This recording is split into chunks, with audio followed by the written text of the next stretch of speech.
In the second video from Module 19, we consider contemporary glaciation. So where would you need to go to find a glacier in the U.S.? In this photo, you see Exit Glacier, and I'm going to talk a little bit about Exit Glacier in Alaska. But the closest glaciers to Oklahoma, if you're from Oklahoma, are going to be found in Colorado. So we'll talk about those a little bit also. So, considering contemporary glaciation, we can say it's mostly restricted to a couple places.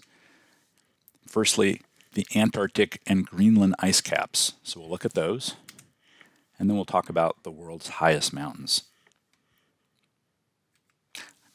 And looking at a map of contemporary glaciation, you can see that Antarctica is by far the largest mass of glacial ice remaining on the planet.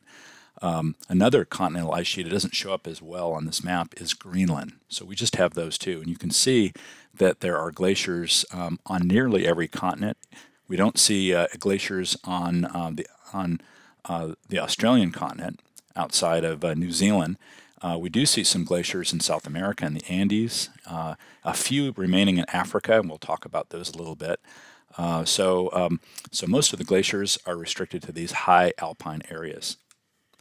If we look at the distribution of glaciers on Earth, the U.S. comes up on the list a little farther back behind Russia and Canada in terms of the total number of glaciers. But we see again that Antarctica has by far the largest glacial area in square kilometers with about 13.5 million square kilometers of glacial ice, and then Greenland in a kind of a distant second.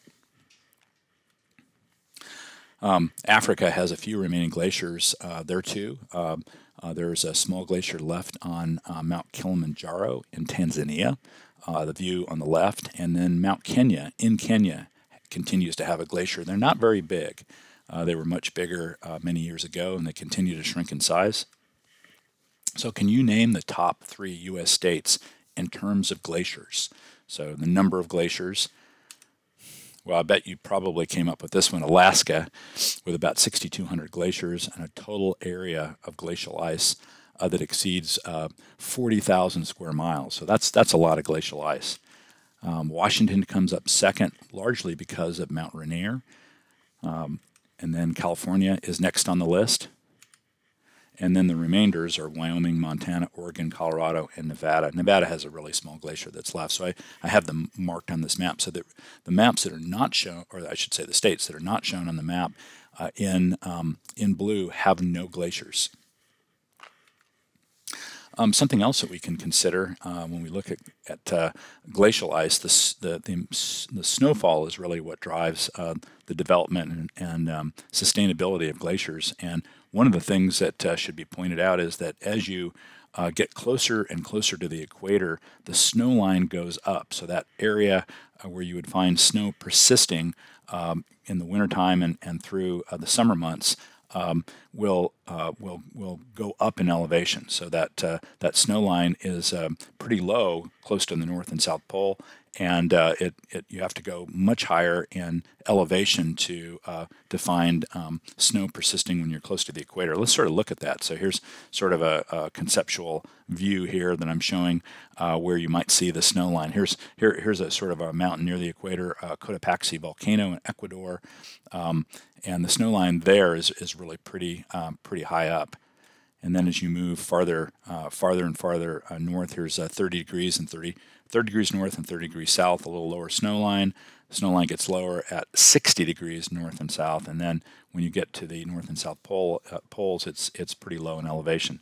So that's something to consider, this glacial sustaining snow line.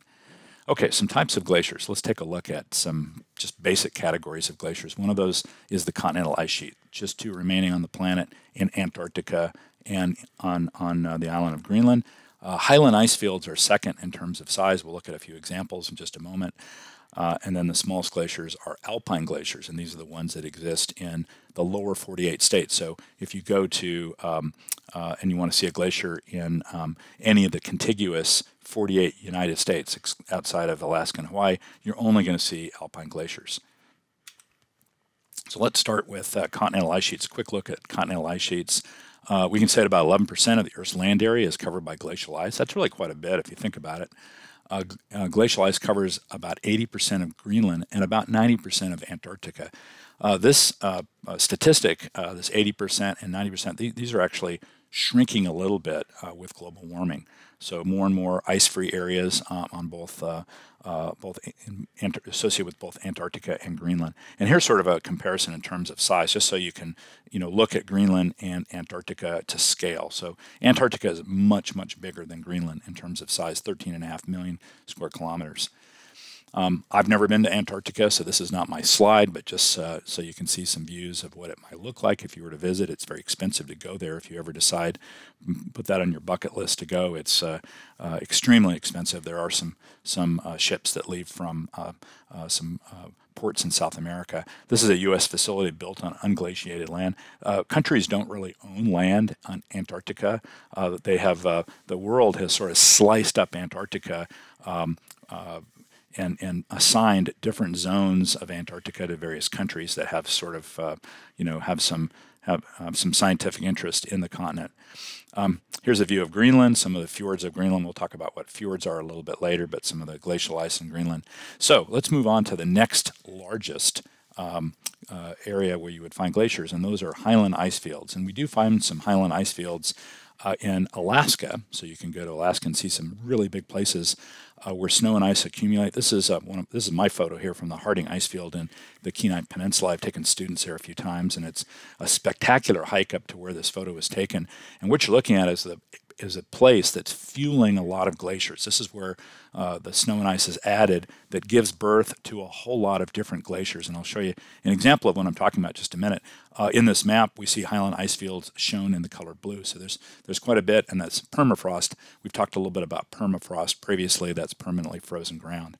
Just to show you how big the Harding Ice Field is, this is south of Anchorage. Seward is a small city called Seward here on Resurrection Bay, this sort of dark area to the right. And the Harding Ice Field, you can see it on this false color infrared view. It's big. And that photo that I took was, if you can see where I'm pointing right here, it was taken from this tiny Exit Glacier, which is up in the very northern, sort of northeastern corner of the Harding Ice Field. And you can't even appreciate how big this thing is, but the snow and ice from the Harding Ice Field supporting numerous glaciers, you can see those as like they look like little fingers spreading off in various directions. If you've seen the TV show Deadliest Catch, by the way, some of the episodes from Deadliest Catch come from this little town of Homer over here on the left-hand side of the slide. Okay, let's look at alpine glaciers for a moment. The very smallest type of alpine glacier that exists is called the Niche Glacier. It's just where a little bit of snow and ice persists on a ledge. It doesn't really do much in terms of, there's not a lot of weight there that contributes to erosion, but this is snow and ice that persists through the year. So if you go up in September and or August and you see snow and ice persisting, still there on a ledge, you're looking at a niche glacier. The next larger glacier is called a cirque glacier. It's a glacier that occupies the cirque, or these bowls that glaciers have helped to carve in the past. So they oftentimes represent those really nice ski bowls if you go to a ski area and you like to ski the big wide bowl. So Cirque Glacier is something that was carved out by glacial ice and glacial ice remains. We don't have a lot of valley glaciers left. There's not a lot of them in the lower 48 states. There's some associated with Mount Rainier in Washington State. That's the only place that I can think of that has any valley glaciers in the lower 48. Of course, Alaska has some valley glaciers, but that's where glaciers come out of their cirque and come down valley.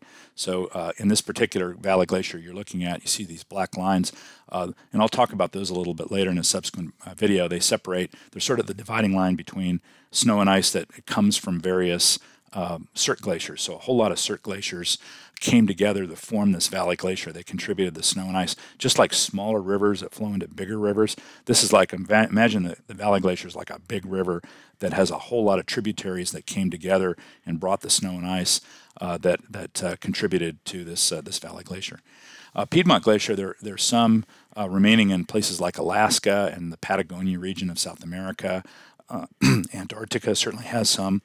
It's where a glacier comes out of its cirque, it travels down valley, and it spills out on a flat valley floor. So we call it a Piedmont Glacier.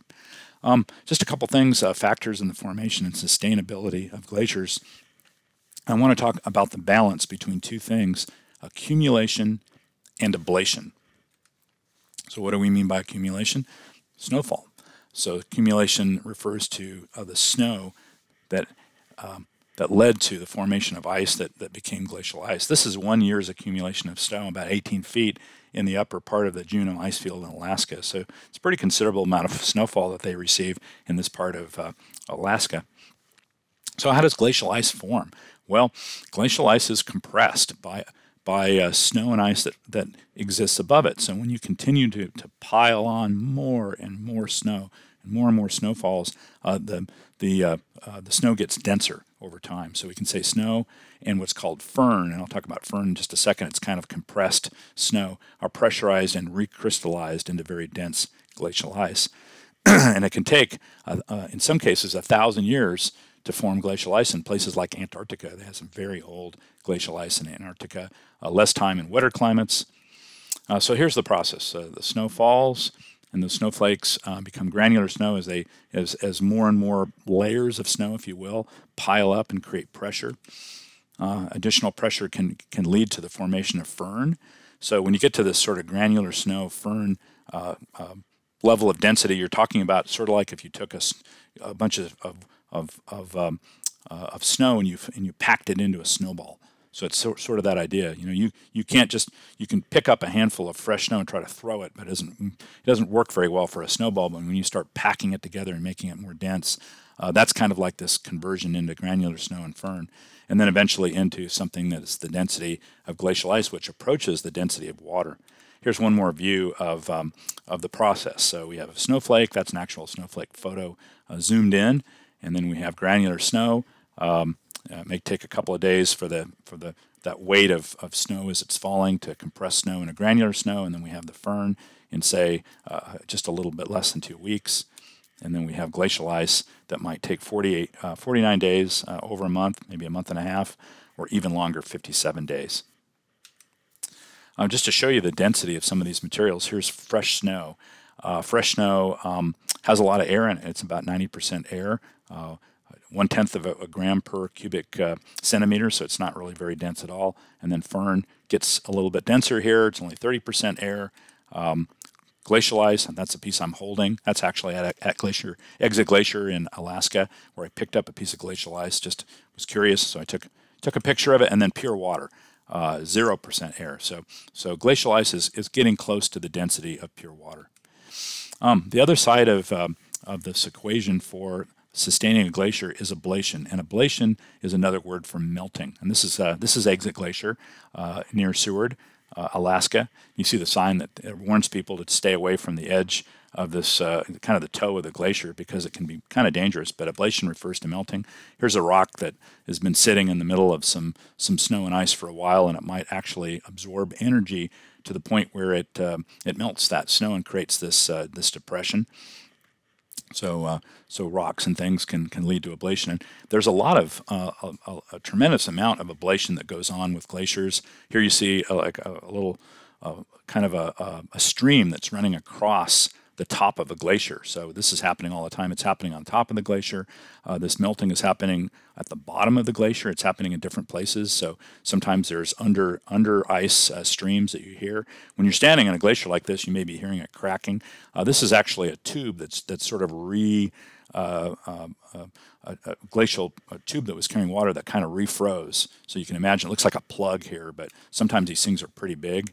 The Mendenhall Glacier in Alaska, and where this guy's standing, that's like one of these passageways that water can travel through. So can you tell if a glacier is moving downslope or retreating upslope? So glaciers don't defy gravity. When I say retreating upslope, it doesn't mean the snow and ice, defy gravity and move upslope. It just means that the accumulation rate, a glacier is like a conveyor belt. You might think of it like a conveyor belt. The conveyor belt is slowing down and not as much new stuff is being introduced, so the whole thing kind of retreats, in a sense, upslope.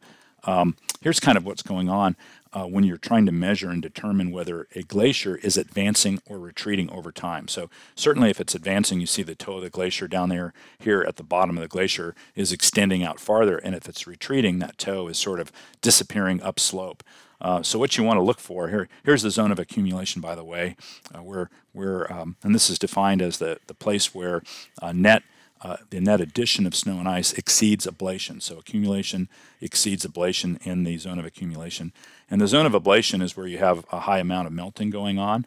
And what a lot of glaciologists and physical geographers who study glaciers look for is something called the equilibrium line. And this is sort of the balance area between where net ablation exceeds accumulation. So the equilibrium line, net gain equals net loss. That's about where those are balanced. And that's that green line that I'm showing sort of up near the zone of accumulation. So one example of an advancing glacier is this one. I know it's not a great photo here, but this is a glacier that's located, I'm not going to try to pronounce the name of it, but it's located in Greenland. And this one's actually advancing. Not every glacier is advancing. Here's an advancing glacier, the same one, and you can sort of see it over time as the toe of that glacier continues to sort of go down valley. So I guess that's good news for this particular point in time. This is an older animation from 2011, but okay, a little bit about glacial retreat. It's not hard to find examples of glacial retreat. We know that about 75% of glaciers in the Alps have receded in the past 50 years. So here's an example of Mount Blanc. Famous pen called Mount Blanc that I remember, but you can see its location. There's the toe of the glacier in 1919, and you can see it's really receded considerably up valley by 2019. So in about 100 years, the way that Mount Blanc has retreated. Glaciers in the European Alps have lost nearly 50% of their ice mass since 1850, and that's an area of concern. So we could contribute, or we could attribute at least some of that loss to global warming. Here's a comparison of two views of the South Cascade Glacier, and 1979 and 2003. So again, you see retreat in almost every case. And the amount of mass associated with the glacier from beginning in 1890 to about 2001. And the Mendenhall Glacier in Alaska. This is one that John Muir, the famous naturalist, visited a number of times and wrote about. This is a Mendenhall Glacier about the time when Muir visited it in the late 1800s and the way it looked in 2008. The Exit Glacier that I talked about a little bit earlier, when you're on the trail to go visit the Exit Glacier, they have these signs which represent where the toe of the glacier was at different times, 1917, 1951, and here's 2005, and it continues to retreat back upslope. I thought I'd say, just speak for a moment about tidewater and outlet glaciers. These are places where glaciers come in contact with a body of water, say an ocean bay or even a lake, and the glacier begins to sort of come apart, if you will. Great big chunks will break off, and if you go on an Alaska cruise, a lot of times they'll sort of take you to an outlet glacier, so you can see these massive chunks breaking off, and it's really quite dramatic. And here's sort of what's happening as these chunks break off in this animation. We see the glacier entering the lake or ocean, and then these pieces will break off over time and sort of float away. So that's again a tidewater or outlet glacier. We call it an outlet glacier if it's associated with an ocean. A little bit about glacial movement. So we'll spend just a little bit of time. Just like the movement of water within a stream, glacial ice doesn't move at the same rate in a glacier. Typically, and this is sort of a top view along the sides of the glacier, because of the effect of friction from the sides, glaciers will move more slowly on the sides and faster in the center. And just like a river, this is the side view here in this bottom animation here, and you see these red dots here representing the relative speed of different places in the glacier. So up near the top of the glacier, you'll have faster movement. Now down near the basal ice, the bedrock area, you'll have slower rate of movement. And we call these different rates of movement, we refer to this as laminar flow. Same term is used in aircraft engineering when they're talking about air flowing over a wing. So laminar flow refers to the speed of something being different, a varying speed. I thought it should sort of characterize the difference between two types of glaciers. Wet bottom glaciers that we find in lower latitudes, like the lower 48 U.S. states, and dry bottom glaciers that are found in higher latitudes, like up in the northern part of Alaska or in the Patagonia region of South America or Antarctica. So in wet bottom glaciers, we often have liquid water and higher temps that allow for more rapid movement. So these glaciers are moving pretty quick. Dry bottom glaciers, less meltwater present. Ice is often frozen to bedrock. With the wet bottom glacier, you have a lot of movement due to basal slippage. So the rock is sort of, sliding over, or rather the ice and snow is sliding over the rock. With dry bottom glaciers, most of the movement is due to internal deformation, where everything's so cold that at the bottom of the glacier, it's literally oozing, just like toothpaste. So it has this viscosity of oozing rather than sort of riding over the rock. This is I wanted to show you this because you see this upper view here. That's sort of a time-lapse view of a glacier moving, and they don't move obviously this rapidly. This is over several days, possibly even over several weeks. But I wanted to show you that sort of transition layer between. Here we have the glacial ice, and then we have this layer. We call it the basal zone. This is where this person's standing. We have this layer of ice mixed with rock. There's rock that's sort of been picked up from the bedrock and incorporated into the glacier. So this is sort of a mixing area of rock and ice. And then we have rock below.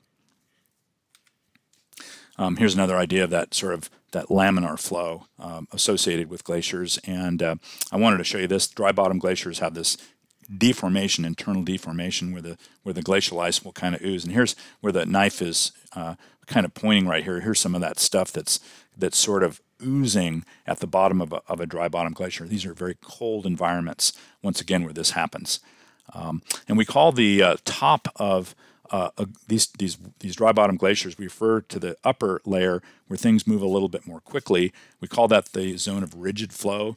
Sometimes you'll find crevasses that can be quite dangerous. You can fall into because the glacier is sort of cracking and fracturing up near the top. And then down near the bottom of the dry bottom glacier, that's where it's oozing like toothpaste. So it's hard to imagine that you have something under such pressure that it would actually, the ice would ooze, but it does in those dry bottom glaciers. And here's some crevasses. These are my students over here in the rightmost photo, and this is in Alaska, and an older photo here. But you don't want to fall into these crevasses. That can be a pretty bad place to be.